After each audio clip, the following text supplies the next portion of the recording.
for me to hear.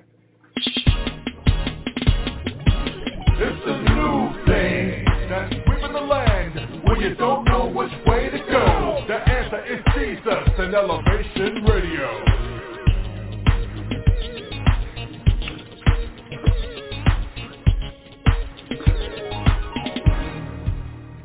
God bless you. This is Elevation Radio 1. I'm your host, Pastor Steve, the music man, and we thank you for taking the journey with us. This program is sponsored by God and Healthy DC and Me Leadership Coalition. We're grateful. Our subject matter today is Playtime is over. Let me say it again. Playtime is over. Should our elected leaders be recalled? Should our elected leaders be recalled? 1 Corinthians chapter 10, verse 7, 5 through 7 speaks about how God says the characteristic of evil people that they sit down to eat and rise up to play. There seems to be no end of the vast majority of today's leaders who are playing around with the lives of the people, mistreating, lying, and stealing funds and valuable assets and resources for themselves. Yeah, I said it. Today, we have some warriors of truth, some generals who are challenging the status quo of apathy, arrogance, incompetence, both in D.C. and Baltimore. Oh, my goodness. Introducing Dr. Rhonda Hamilton, celebrity co-host of the month of September, Executive Director of Healthy D.C. and Me Leadership. And we've got a lot of sounds in the background, a lot of sounds. And Mr. Zulieka Bayzmore, CEO of C-Bay Productions. I'm not sure what that sound is, but we can eliminate that. Thank God. Advocates for the purpose. Okay. If we can go to the verse to rehearse, to the most beautiful part of this program, that's my lovely wife, First Lady of your Can you read 1 Corinthians chapter 10, verse 5 and 7, please? But with many of them, God was not pleased. For they were overthrown in the wilderness. For these things were our example, to the intent we shall not lust after evil things, as they also lust. Neither by ye idlers, as were some of them, as it is written, the people sat down to eat and drink and rose up to play. And if we can put an icing on the cake, on verse 12, it says, wherefore let him that thinketh standeth take heed lest he fall. So you're riding ship big time today, but tomorrow, as these recalls, you're going to be falling. And so let me give a shout out to my guest, and that is special guest, that is Professor Zulieka Bayzmore. How are you today? Yes, good afternoon to you and First Lady and Dr. Hamilton and all of the listening viewers and listeners this evening. All right. Nice to be here. Okay, glad to have you. Let me ask you this famous question, which should be famous by now. Who is Professor Zulieka Bayzmore? Well, we can drop the professor. Some people like to refer to me as a professor. Actually, I am a licensed God-fearing child of God, warrior of God. I'm a mother, a wife. I'm a grandmother. I'm a businesswoman that owns a company here in Baltimore City, Z-Bay Development Group, LLC. I'm also a financial broker that has a brokerage firm in Towson, and I'm just a love and service for the people here in Baltimore City. And if I'm not mistaken, you were a former mayoral candidate, aren't you? Yes, I was. But the work will continue. I've seen some things here recently. You and Pastor Shannon Wright, who also ran from working together to alleviate the woes of the citizens of Baltimore. I think that's pretty powerful. Yes, I have been working with Pastor Shannon Wright. I actually helped her when she was the first female to ever win in terms of a Republican, the primaries here in Baltimore City. I broke bread with 3 or 4 of the other Republican candidates. And I felt her heart.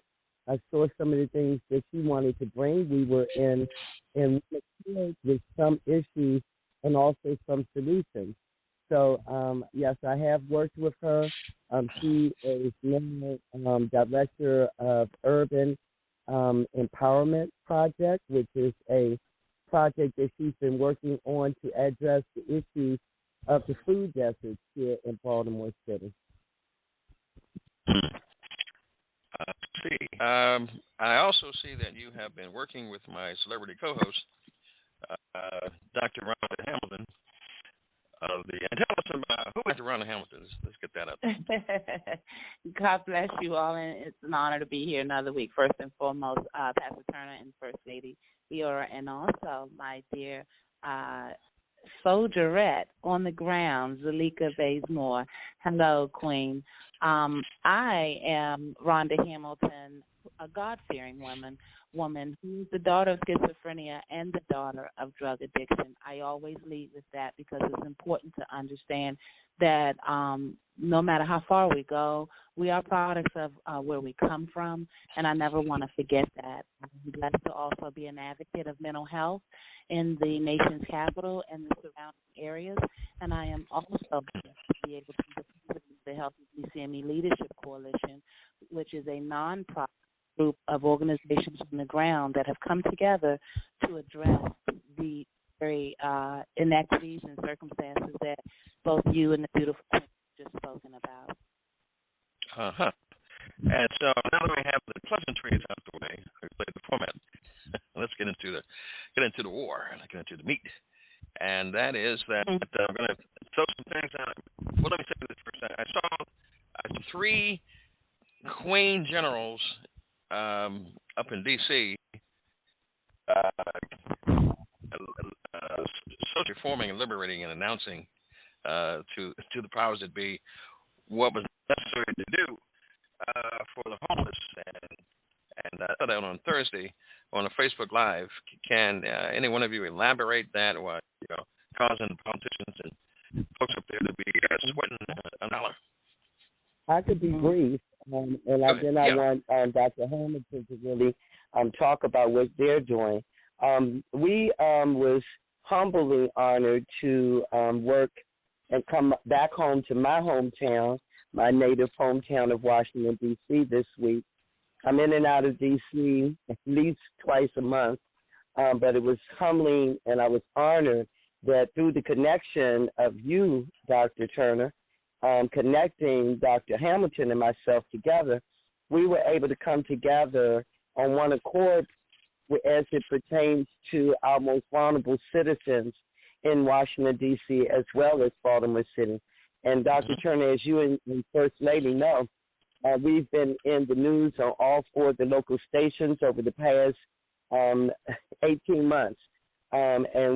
We had 55 people up under that I-83 bridge with the leader here in Baltimore City when it comes to homeless advocate Christina Flowers of Real Care Service Providers. And we talked about solutions. Not only did we talk about and bring forth solutions, but as I begin to investigate the MOHS, which, as you know, Dr. Turner, is the mayor's office on homeless services. I also was able to be blessed where God directed me to some of the leaders that sat on the oversight board committee with COC, Continuance of Care, who is, by the way, appointed by HUD. And they're the ones that do the feasibility studies in each one of these states. This one is here in Baltimore City, and I have a really good working relationship with them. I'm also trying to empower them more to be on top of what the MOHS is not doing. And we still have 83 encampment dwellings that have been put into the pipeline to receive some of those 278 permanent emergency housing vouchers, and we are on that. But not only that, this week I'm going to be making a very important announcement as we are progressing. But we connected with Dr. Hamilton's organization and my mother's keeper because they were doing some things when it comes to our most vulnerable citizens. And I'll let Dr. Hamilton elaborate. But I felt the need to come back home to D.C. to actually lobby for better oversight on the funding here in Baltimore City when it comes to the Department of Housing as well as the Board of Education. Dr. Hamilton, segue. Yes, and thank you. You so eloquently laid that out, Queen, and we totally are excited and humbled equally as well to work with you. Pastor Turner, I must convey our sincerest thanks because the reality in the times that we're living now, coming through this COVID climate and understanding where we are, we've been living in isolation, and the work that we've been doing on the ground to help our families of mental health, our families of exposed trauma and undiagnosed PTSD understandings, it's important that we help our citizens know that they're not alone. It's so easy to feel that that's the case because we're in an isolated understanding. We're living in an isolated state, and it's further hindering the ability of our families to break through a lot of the challenges that they're living with daily.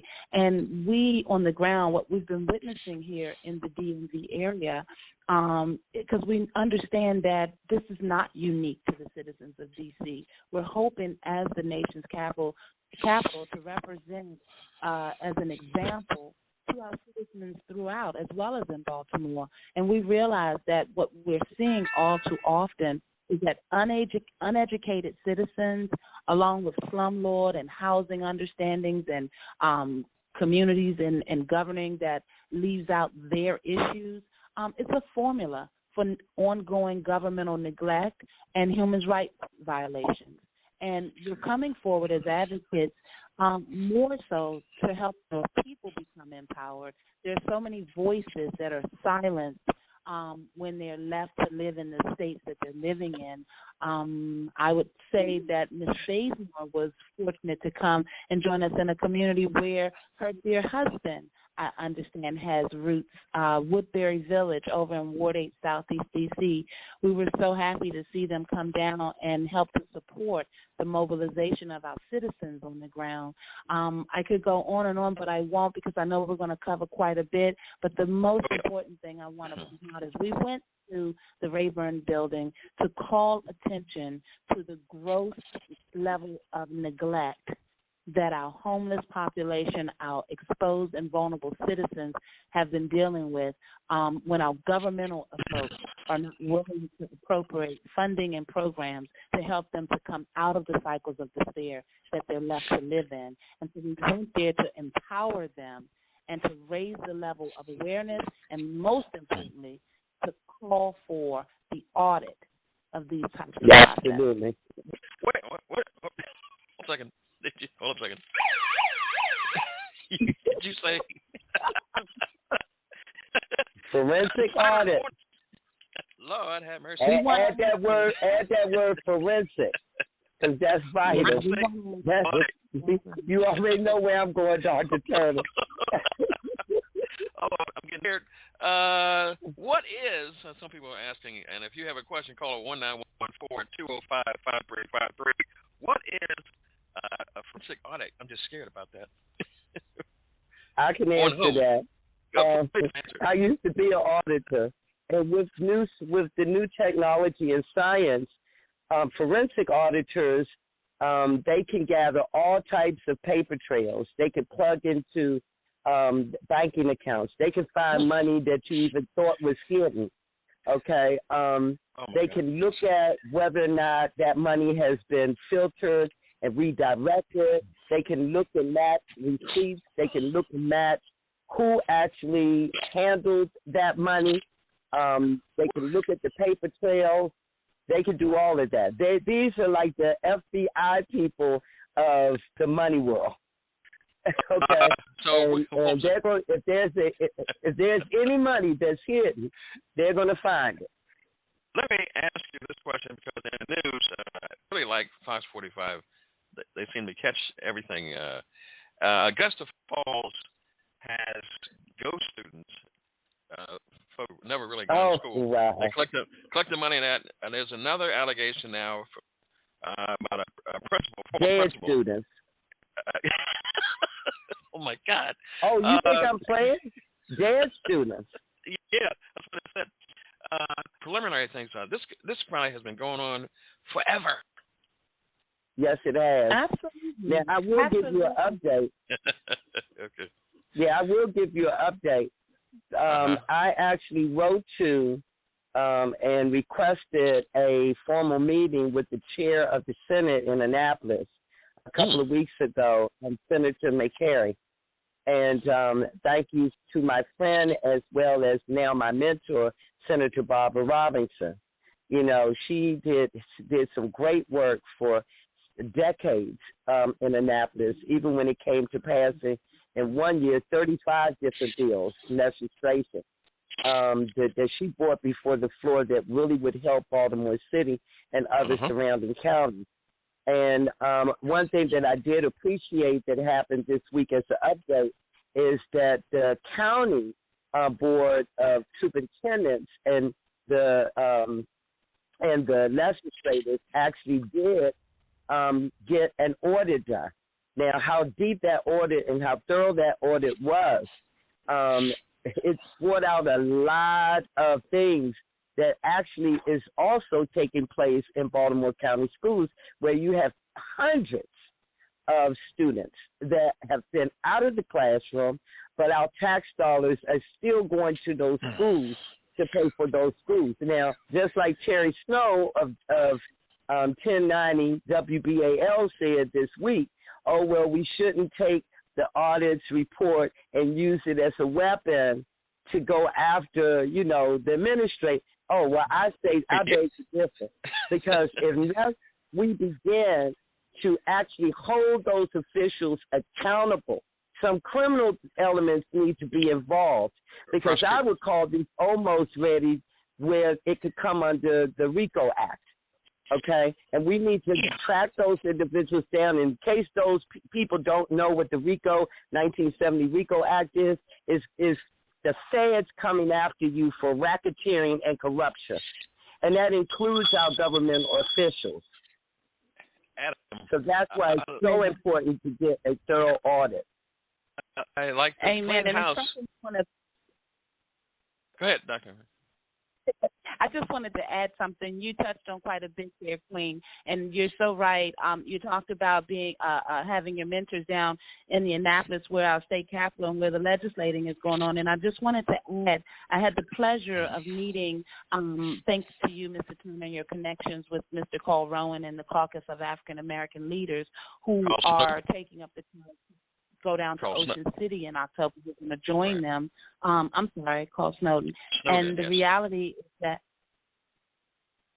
there is a such thing as an director of equity, diversity, and inclusion for the Anne Arundel County government. I met the gentleman, Mr. Richard P. Hill, who hasn't been on the job long for 4 months. But I was encouraged. I was encouraged because one of the first things I wanted to understand is, what does that role look like in the nation's capital? Do we have a director of equity, diversity, and inclusion? And so you're right, dear Queen. We do have to come forward. We do have to begin to call them out, and we do need to understand where we have opportunities to do these forensic audits and understand and break the cycle of what's been going on for far too long, because we haven't come and called. And when you have the forensic audits, I'm also, I don't know if you have an inspector general. It says that every federal agency has an inspector general, but I know that in Baltimore we have one. Isabel. I love her. Trying to, I wish she had. She should have arrest powers and police powers. Because they're trying to put a board of former criminals to watch over her. He doesn't have anybody watching over her. And she says, wow. The people who I would be looking at or have been looking at. Well, it's interesting you mentioned the IG's office. One of the things that we provided our Oversight and Reform Committee in our meeting on the other Thursday was the reality is that we've called on several agencies in the nation's capital that have failed our families. And most importantly, the Inspector General's office is included in that. So what you're speaking on in terms of time being over, these positions that are in place or these individuals that are holding these positions have to be made to be accountable to the same understandings, even when we believe them to be the end-all, be-all. And that's why we ended up on the doorstep of the Rayburn with the Oversight and Reform Committee, because of the fact that these agencies and individuals in place did not respond and chose to fail our dear citizens. I'm going to ask you a loaded question. So with all the money from HUD over the years, I remember Stephanie Rose-Blake did a press conference. She was forced to do a press conference, had an official from HUD following the $9 million that they had misappropriated. Right. That they had to end up paying back. Yeah, only $3 million. So then, what happened to the other $6 million? This is going on. Somebody told me it's going on every year. So you got housing, misappropriating the money. You've got the city government actually cheating the police officers on the ground, the foot patrols and all that. The regular officers, their overtime money for years. They file a lawsuit to get the money back, stealing, misappropriating money all over from every mayor that's ever been in the last century. And I'm thinking this mayor, I call him Baby Brennan, the baby mayor, who has no feeling for people, no emotion, no kind of concern. When it's asked the governor, it's asked that he's got $1 billion that we've given him from the feds, millions from the state. How come the HVAC in the schools is not together, the heating and the air conditioning? Why are you letting kids go home early when they need the education all day if they're going to be there? His response was, you don't know what I know about capital. Well, Dr. Butler, that's why I put it out there back in July that when the Fells Point businesses in Fells Point had written a letter to the mayor's office, and I believe to Greater Baltimore, saying that they would stop and cease to pay their taxes until this administration got on top of the now so much violent crime in our most attractive place in terms of tourism here in Baltimore City. And the Washington Times quoted me on this, where I said I would be calling for a recall of this mayor. We were prepared to actually put together a petition to recall Mayor Scott. Now, his people follow me, so I'm going to tell you what they're doing now. I'm going to give you an update. Because as we all do know, if we understand the politics and the structure of the city up under that charter, up under the city's charter, then we do understand that only as it stands now, there's two ways to remove a sitting mayor. One is either through the city council, seeing that mayor is gross and negligent of his duties, his or her duties. And you have to have a 2/3 vote, right? You have to have a 2/3 vote. The second thing is we, as the citizens, if we feel that this mayor is not doing the job that he has been voted in to do, we can then put together a formal petition, and we need at least 20% of the last election results in terms of the voters that voted in the last election, which is equivalent to close to 70,000 registered voters here in Baltimore City. Now, we're preparing that petition, and even more so, we're preparing the petition that should be ready and out there on change.gov, everyone, www.change.gov, that should be prepared by the 1st of October. Now, see where President Nick Mosby, is supposed to hold a hearing this week on the 23rd. And I'm asking your live audience that live in Baltimore City, we need to be on that hearing. There is a link that I will also give to you, Pastor Turner, to post. But they're holding a hearing with the school board. And so every time we go out to fight, our voices are being heard because they need to get it together, and I mean get it together very quickly. Because, look, once this starts and once we meet up at the powers to be up on the Hill to really put emphasis on them doing their part as the United States oversight on a lot of these agencies, once that ball starts rolling, it's going to be unstoppable, out of my hands, out of Dr. Hamilton's hands, okay? So they need to get it together. So they just put out a press release saying that they're going to be holding hearings with the school board this week. So now all of a sudden, now they feel like they have some power. Because if they don't use whatever influence, if this mayor does not use his influence to get on top of the way money is spent or the way money is misdirected, he's going to be part of the negligence, and he's going to be part of that criminal disposition that we're going after. Because we need business as citizens. Playtime is over. Can I stop you right here? He's been in government for at least 10 years before he jumped from city council president, which I said on this program before, that he had no business running for mayor because he knew what he was doing as a city council president. And no one listened to me. You can see the results now. And he's already a part of this. What is the time of the city school hearing on the 23rd? That hearing, I believe, is going, and I'll send you all the information so you can post it. But I believe that hearing is to start around 5 o'clock, I want to say. But I'm going to make sure I send you that link right after the show so you can post the correct information and the correct timing and all of that. I have my hands in different things, but we'll get that information. The second thing is I think that they're trying to now avoid the calling of a forensic audit because now Nick Mosby and them have written a demand that the administration be transparent with what they're going to do with the $640 million that came into the city, part of stimulus money.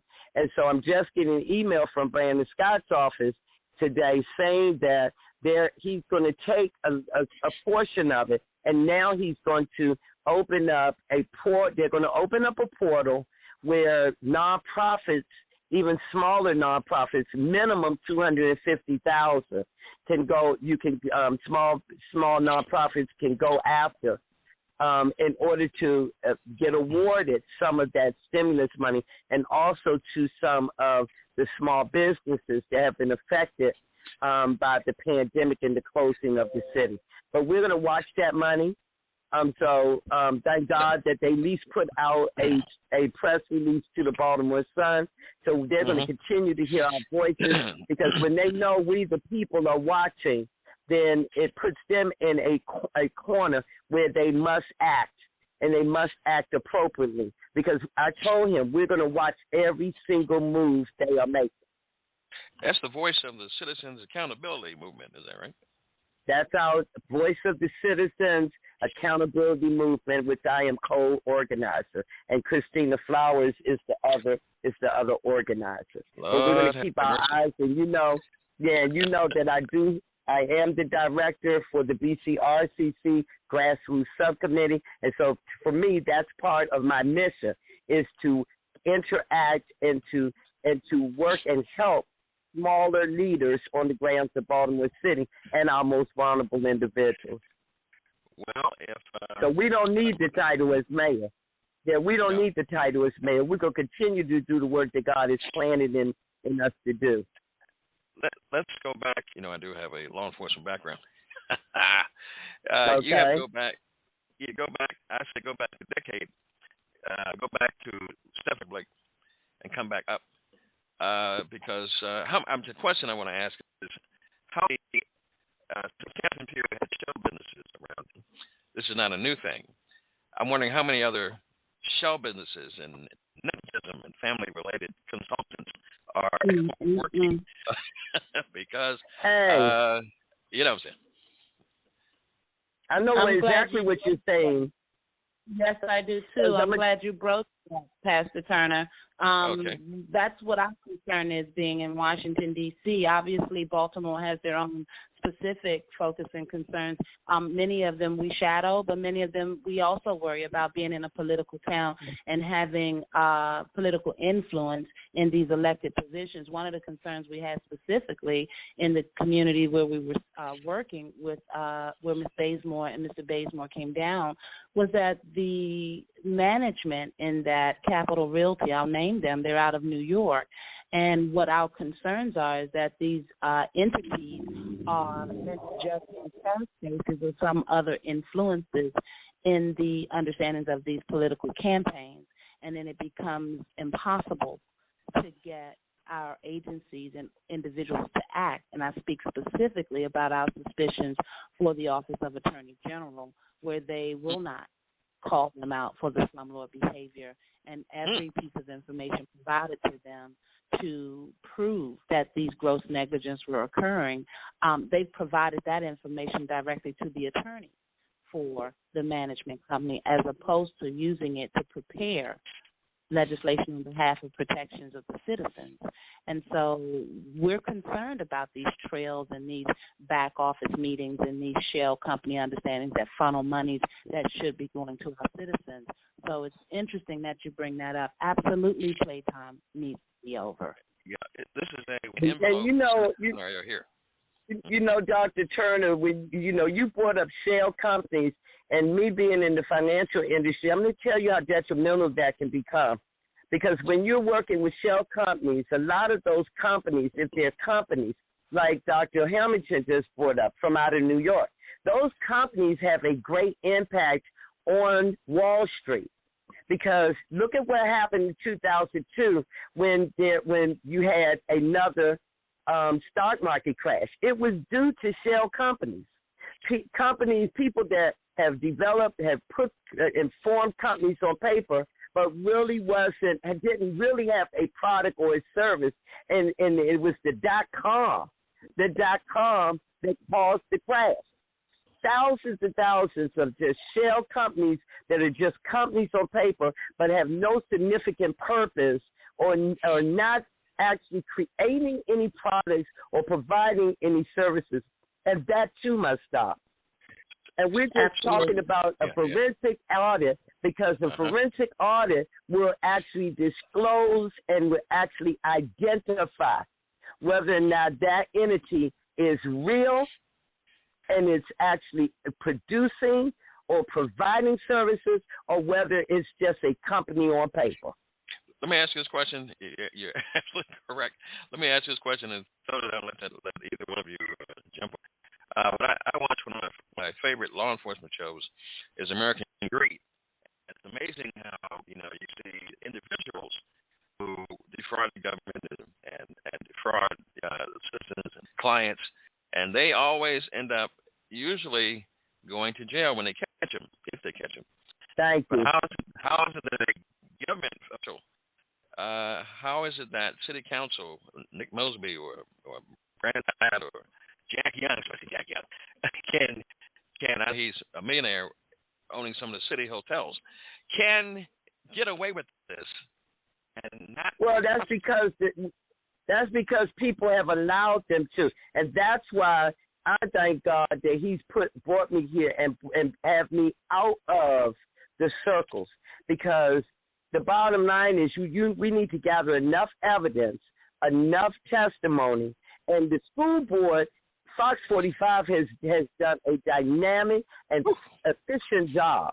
And so guess what? That's why I want to take it to D.C. I want to take it to the U.S. Attorney General. I want to take it to the chair that oversees the U.S. Department of Education, because once they get that forensic audit done. Some heads are going to roll. Some people are going to be prosecuted. And no, Terry Snow, we're not just not using that evidence to not come after some people, because I think they should be prosecuted under the RICO Act. Jail time. Okay. Jail time. Piggyback on your question to talk about how is it that the city council doesn't know, because just as you just mentioned, we deal with that here in the nation's capital as well. And the reality is that they're operating in these cliquish-styled understandings and these big systems that are becoming too much to challenge. In other words, for example, as I shared with Queen Bayzmore, the media here locally has decided that they're going to cherry-pick the stories that they're going to push forward as it relates to their influence. The fake media, Call them out. Yeah, I have fake media, and we've had it. And what we've got to do, as Ms. Bayzmore also touched on, we've got to get our voices on the community level to come forward. We've got to dial these voices up, and one of the things we're concerned about, which is why, and I thank you, Pastor Turner, again, you and First Lady, for having me on the platform all month, because we are building this trauma center in the nation's capital because we need institutions where our people can come and become educated, because the lack of education breeds the lack of feeling empowered. And when you're not empowered, you don't believe that these laws and these governmental, or that we the people is real or exists for your living situation. And that's where we are dangerously existing. We have to empower and motivate our families. I have so many that are still texting me apologizing that they didn't do this or they didn't understand this, and we've got to be visible in our communities across the board so that it doesn't allow these big systems to build up and not be held accountable. We've got some real work to do. Yes, we do. I like this, and I want to say this, that we have been separated by looking at jurisdictional distances. And so, you live in DC, you live in Baltimore, you live in Pittsburgh, so that's your problem. No, it's all of our problem. We have the same problem. It's different folks in last names, different systems, but the goal is the same, to oppress our people. So we have to unite. Yeah. And you would be Turner, you would be surprised that this goes across color lines. I'm telling you now. This goes across color and race. This is a systematic system that was supposed to be set up for the people, by the people, and to benefit Americans. And what has happened, we have had a few decades now of very corrupt politicians, very corrupt corporate heads, very corrupt media director of news content. We've had it all across the board, and that's what has made it now very dangerous when it comes to our protections, our American people's protections. This is going way beyond color. And, yes, they will want us to keep looking and thinking that this is a color issue. But I'm telling you something. This is so beyond color till it's absolutely evil. Totally this is so beyond color. This for us, absolutely. Is versus them. That's the culture. That's the absolutely. That we're getting. This is being dangerously in the context of class. And when we start looking at thank you.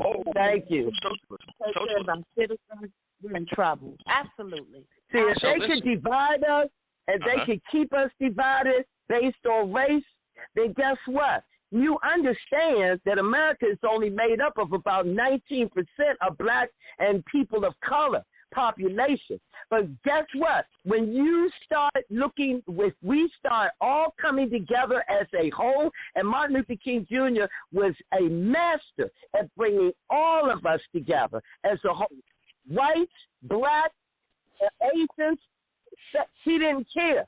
All he cared about was we need equality, and we need to make sure that people's rights are not being trampled on. And that's why he was assassinated. And I remember being on my daddy's neck like he was a horse when the march went on in D.C.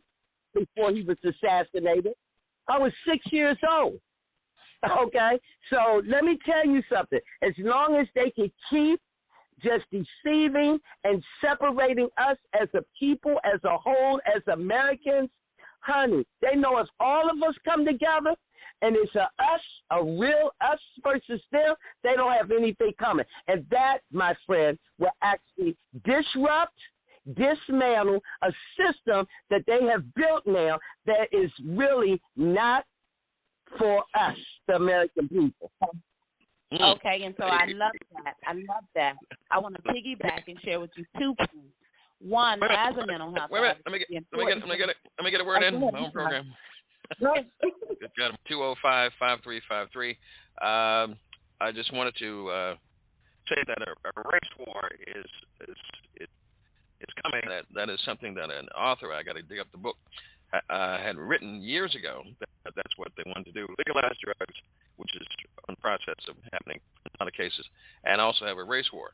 And so are we actually reflecting more of communism now than the than democracy? Mm-hmm. Well, that's Absolutely. a question, but I just wanted to make the point that as much as we call out government, we have to call out our fellow community members and our folks that are quiet. Because being quiet. Please talk about it, Dr. Hamilton.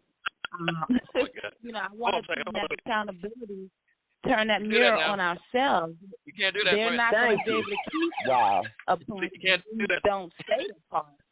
So we've got to step up and be accountable for our actions. And I don't believe that, that we have to worry about such things as a race war or anything like this if we hold ourselves independently accountable. Thank you.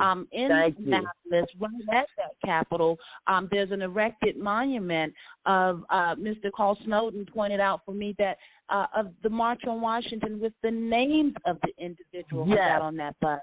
And in 2 generations, they won't care that event even took place, and they definitely won't care who got on the bus to make it happen.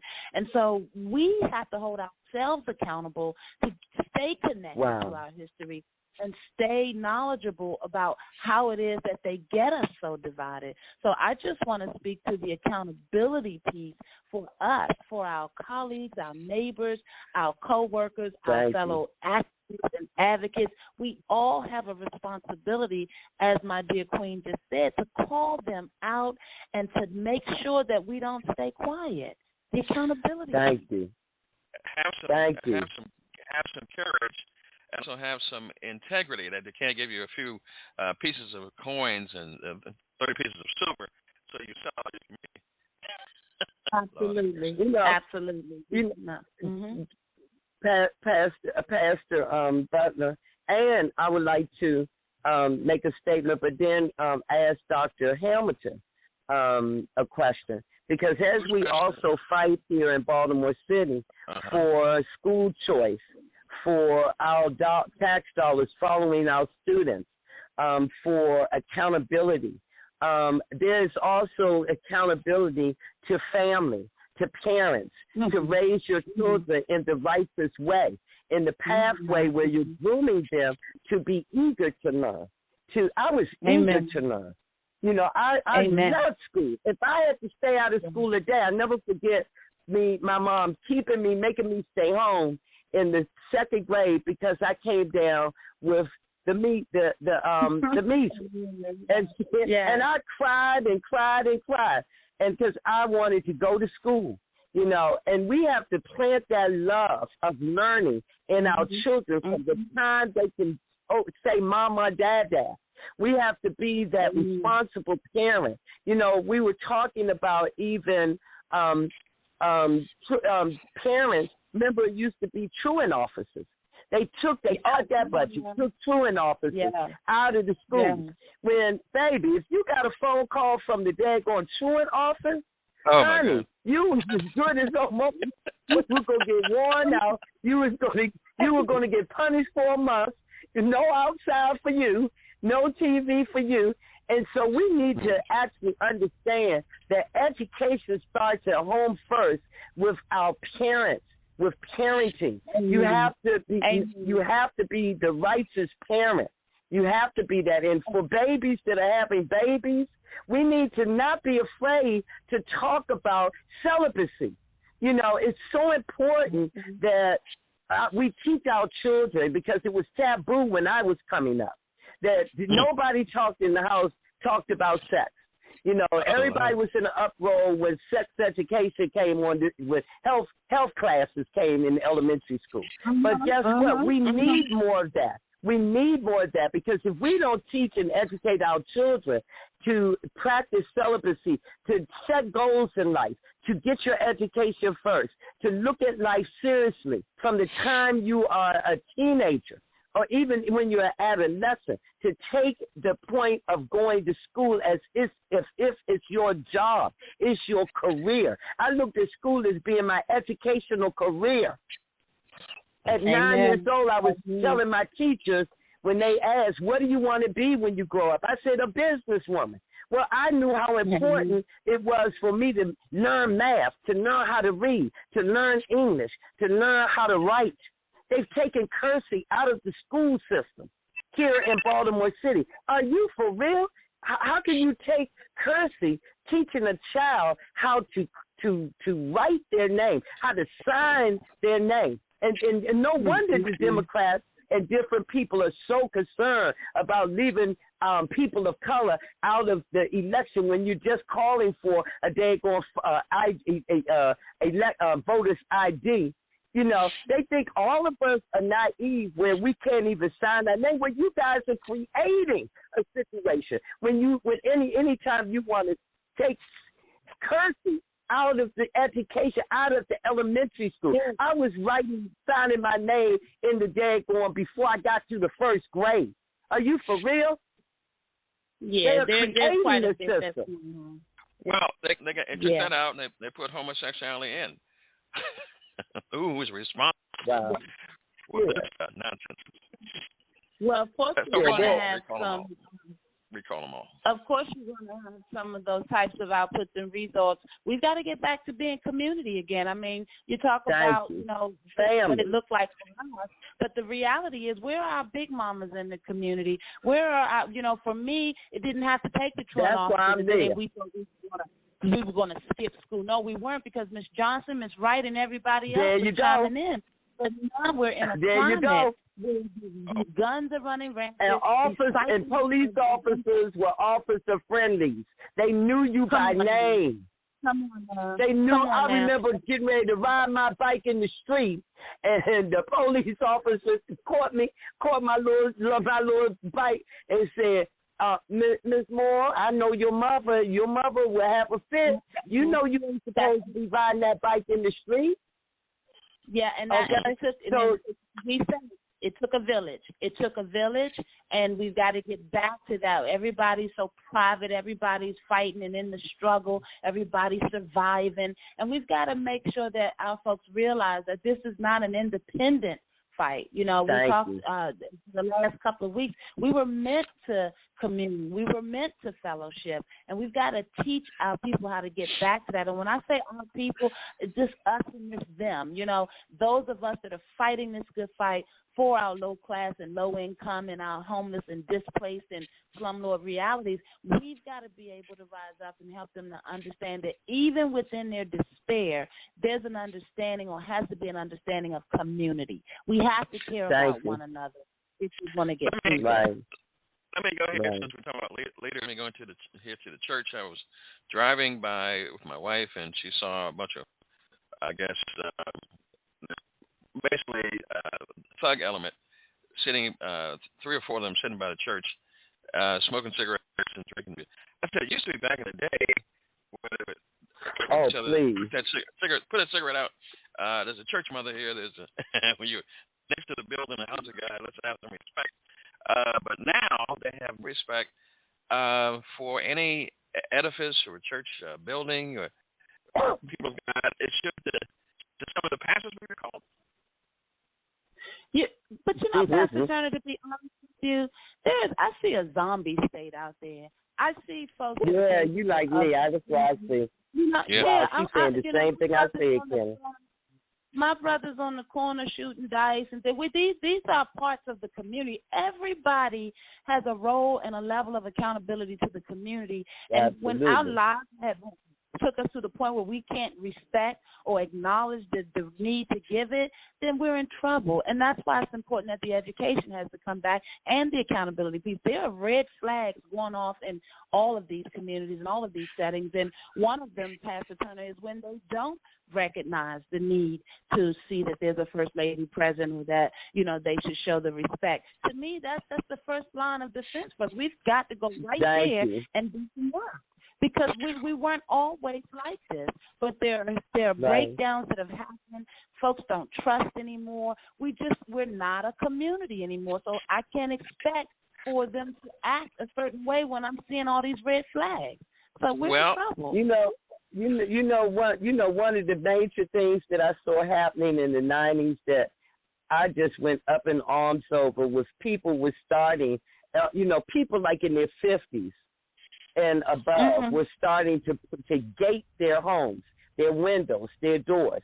And I asked this question, I said, I'm not putting no gate, or I'm going to talk to these youngers. Look, I'm going to get off my steps. If I see them getting ready to lauder in front of my house, I'm coming outside. You better believe Ms. Bayzmore coming outside and saying, wait a minute, y'all don't have any place else to go like I did when I came over Woodbury Village the other day.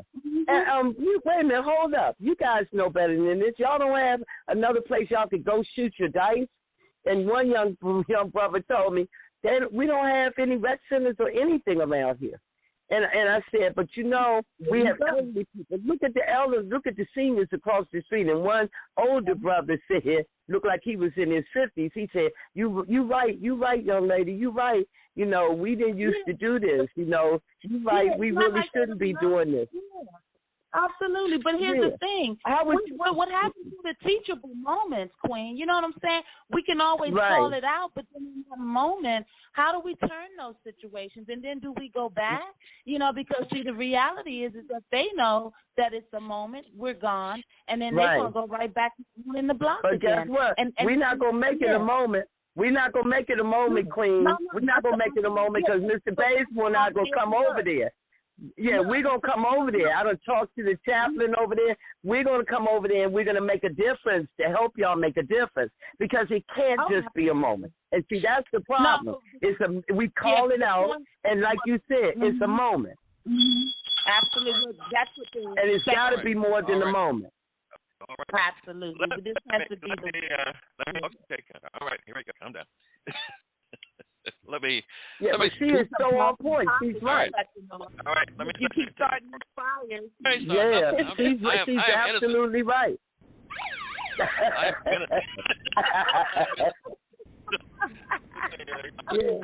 But I do the same thing here in Baltimore. All right. Let me. They run when they see my car. I'm running out. Let me segue. Woo! Queen. I'm here. Thank you. I've got two generals. I'm here. Can you hear me? Yes, I can. We can all hear you. What do you think about these two war queens? I thought Tawana Jones was bad, but what do you think about what they're saying in a nutshell? The sentence. Well, by listening to them, I mean, I don't understand what you said, but by listening to them, I feel like a lot of them don't have respect. Even they know what we stand for. And a lot of them know that we're in the church, they know our position, and they still want to come out with these cussing words. They don't care what you say. They don't care what they say out their mouth. They have no respect for us.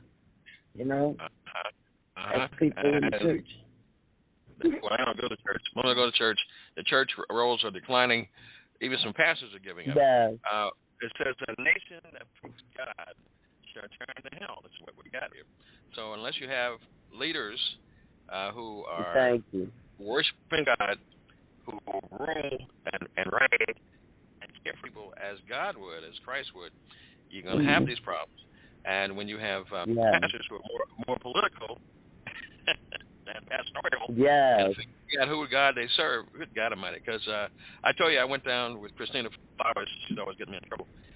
Down to City Hall when Catherine Fewer, and I saw a lot of pastors that I had worked with before going up to the mayor's breakfast, but she didn't want Christina Flowers up there. She didn't want me up there, and wow. so I guess we weren't worthy enough. But we were going to ask her questions that she didn't want to answer. She was trying to get money from the pastors, and so the members were not aware that their pastor would be in City Hall giving out church money to the mayor so she could fund her after-school program. Because I was going to ask, what did you do with the money that you already had, that you allocated? Right. She didn't want that. Right. She didn't want that. So, this is another problem is where we have faith-based leaders. They get so caught up in the politics where they're supporting this particular candidate instead of supporting their own community in their community. If you go to some parts of D.C., just like with the Grace Church, I'm sure you're familiar, Dr. Hamilton, on Rhode Island Avenue. I have to tip my hat off to that pastor because that pastor took a lot of that money from that church. They went and they invested in Edgewood Towers, and it's a different community now. All around that it's a different community. Yeah. And so I applaud pastors like that. Friendship Baptist Church, the church I grew up in, the church I cut the ribbon, and my mom and dad were leaders in the church. We helped to grow that community, but you see a lot of churches here in Baltimore City, over 3,000 now, that they will not look at their own surroundings. They're supposed to be shepherds. I hope they understand that position of being a shepherd to the people in their community. That church door should be open 3-4 times a week, and they should be going out in the community. The money that they bring in, they should be actually rebuilding those communities. That's what they should be doing, not just giving out food, but they should be rebuilding those communities. One thing I will say about when you're going down to City Hall as a faith-based leader, that money that you're using to support a mayor or support a candidate, that you're taking away from the community in which you are pastoring, and you are the shepherd. So I'm just so sad and heartbroken. But guess what? You read the book of Revelation, and God sends a message to all 7 churches that all of you have failed. All of you will fall. Because guess what? The church now, people are beginning to realize the church is within you. And you commune with God on a daily. Okay? But they have failed us. A lot of them have failed us. So God does his own recall. And he will recall. As a matter of fact, it's been a problem since the Old Testament. Woe unto the pastors who feed themselves and not my flock. So let me talk about this. Talk about real quick, Dr. Hamilton, your gospel cruise. Yes. Oh, yes. Oh, I'm so excited. Our dear Mr. and Mrs. Bayzmore joining us. You and First Lady Leora are joining us. We're so excited. We're going to set sail from the Annapolis Pier next Saturday, as a matter of fact. I believe you're going to put the show on earlier to accommodate us, right? I just want to make sure. Z-Bay Promotions will be covering it as well, Dr. Hamilton. Man, we're going to have a good time. It's a red, black, and white affair. We've got the red carpet, and we are going to set sail in the name of charity. We've got 4 comedians, Mr. Joe Clare and Stacey Carver, Laughing Lenny. Mr. Sean Miller is going to be our host. And then we really are excited because this is we're coming upon Libra Nation, Libra season. I am a fellow Libran, and Asia Chandler, our dear Asia, who is on the radio both here. She's a part of the Magic 102.3 family. family. And she is going to be celebrating her birthday, so we are going to have folks in the house from our diva fashion. We're just going to have a wonderful time celebrating and communing and networking. I'm so excited to have you guys join us. You know, all too often down the lines they talked about how, you know, D.C. and Baltimore don't do. That's history. I know. That's ancient history. I'm so excited to be a part of the pioneering that's showing our people how to come back together. And you guys, I'm so honored and humbled that you're coming along to help us support everything we're doing past the trauma center. Let me go back to this 8 p.m. to 11 p.m. so you can get out in time to go to church on Sunday where you need to be. And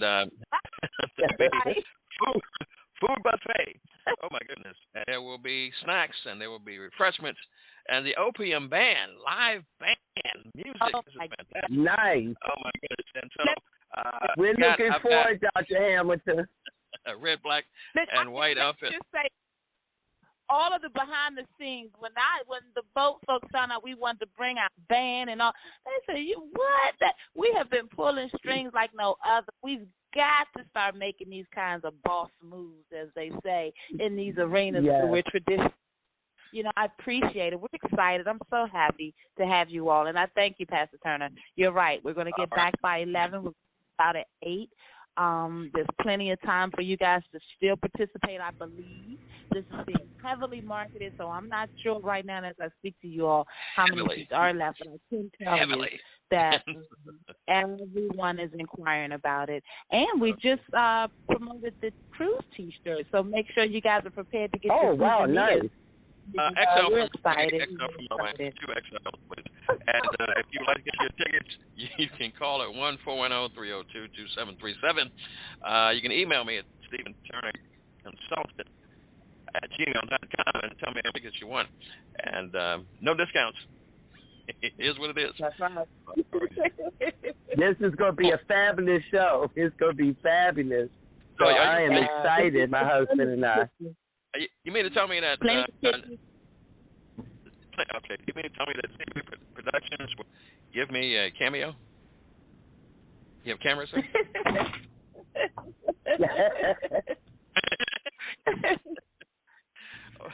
we may Pastor Turner. Huh?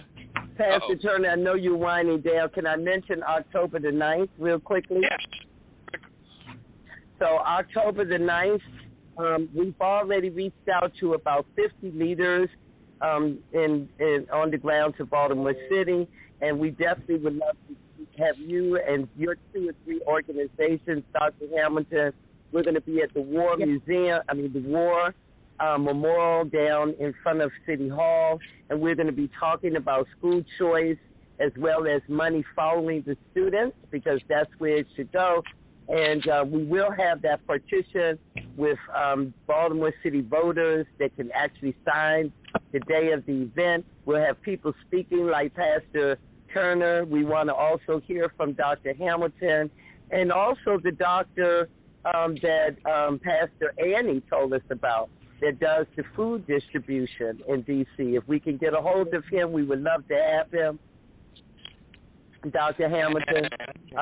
So far we're aiming, we're aiming for 100 leaders to be on the ground that day. It's going to be from 11 a.m. to 2 p.m. So we look forward to. We're going to have T-shirts as well to remember that day where the citizens came out to fight for our youth and a good education. Well, it's good to know about this, and Dr. Hamilton, it's good to know. If I didn't have this program and have her on as a guest, I probably wouldn't have known that I would be speaking at this event.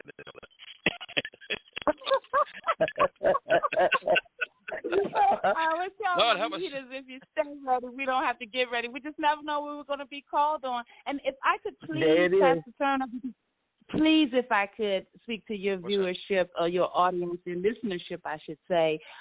September is actually National Suicide Awareness Month, And all too often, we don't shine the light on this enough. Many of our families out there are going through it. Many of us are challenged and still trying to overcome our own realities. But I want them to know that they're not alone and that there is a 24/7 hotline that they can reach out to. That's 1-800-273-TALK, 1-800-273-8255. And the MI Mothers Keeper Mental Health Advocates will also offer personalized understandings during this time of need. September is National Suicide Awareness Month, and I invite you all to get involved, stay involved, and look for the red signs. We're all in this together. MIMothersKeeper.com or 240-274-9436. Your help is just a phone call away. Thank you. Let me put out, Pastor Turner, the email for people leaders that want to be a part of the October 9th event. You can reach us with Voice of the Citizens Accountability Movement at 443-741-5748. Or you can email me at Bayzmore, BAYSMORE, Zulieka, ZULIEKA, @gmail.com. Pastor and First Lady, I love you both. Thank you so much for having me on. And Dr. Hamilton, you've got a lot of work to do. Oh, yeah. So let me say this for anyone who's looking for a MC, Master of Ceremonies, or an organist or keyboardist, please give us a call at Praise Unlimited Ministries. On-call organist at 1-410-302-2737, 1-410-302-2737. Serving the D area since 1994. As the Master of Ceremonies, 410-929-3061. Now, Queen, what do you have to say in parting? Do you want to do it in Spanish? Por favor, me tente segura. That sounds so nice. What? I don't. Kind of nice now. What was it? Please be safe. Oh. Amen. Okay. And, Amen. Do you want to say something about your husband you love in Spanish? What do you say? Did I get that? Mr. Bayzmore just challenged you up, Pastor Turner. Let me say something to my wife, and I'll come back to him. my contender. What do you want you would say to a husband whom you love in Spanish for all that you hear? Let everyone hear me say this in English. I love you dearly, sweetheart. Aww. Well, that's so sweet. Amen. Are you trying to melt the music man on radio? I do that. Too strong. But I love you. Je m'appelle. A little French for you. Let me get to my contender. Let me tell you something, young fella. Any day, anytime you want to challenge the music man, sir, we can do battle. Is he actually on the line? You ready for this, homie? Is that? Hold on a second. Is that really the? That's that selfie smooth. You ready for next year, homie? Hold on a second. Is that the two-time boat next Saturday? Let's settle it on the boat. Hold on a second. OMG! Look, y'all. Z-Bay Promotions is organizing a boxing tournament for May of the spring of 2020 in conjunction with the Frederick Douglass Foundation. So y'all get ready for that. I may have y'all as guest contenders. I really will be a guest pretender. Are you really want to do a boxing match between as an undercard between he and I? Are you ready for that, Kenny? We'll talk about it. We'll talk about it, Pastor. This is going to be for the youth to fight for scholarship, okay? All right. Look, now, I tell them don't be scared because there's no sense in both of us being scared because I will be scared. All right, Pastor. Thank you, First Lady. All right. You're we'll welcome. talk soon, Dr. Hamilton. Yes, ma'am. I look forward to it. You're welcome. God bless you. Okay. Bye-bye. Good. Bless you, too. Bye-bye. Bye-bye. Bye-bye, First Lady and Pastor. Bye-bye. God bless you as well.